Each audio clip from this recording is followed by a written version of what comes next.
kayo ng mga 7 o'clock. 7 kasi since mga around 6, nagbabarikada na sila. Hindi, nagpaprograma lang naman sila dyan sa gilid. Okay naman sa amin. Problema may nag-agitate sa kanila at pinarikadahan yung kalsada. Anong oras po yung barikada? Mga 8 o'clock. Sir, may sugutan daw po kay mga tauhan. Ilan daw po? Ayon sa akin, kakalang siguro 3, pero hindi ko pa na-confirm. So far, isa pa lang. Ano po tumama sa kanila, sir?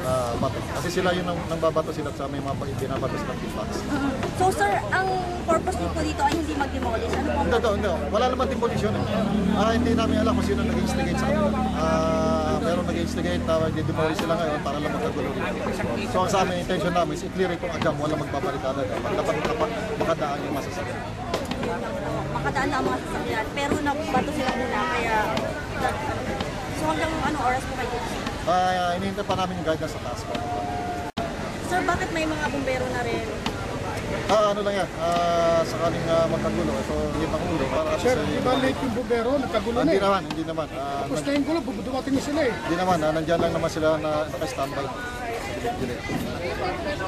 Hindi ho namin alam, wala ho kaming alam kung may demolition. Ang alam namin, walang instruction na may demolition. Pero sir, meron na po sa grupo niya na nakikipag-usap din sa kabilang grupo. Actually, nakikipag-usap sa kanila human rights. Sinasabi nga sila taga-human rights, wala naman demolition.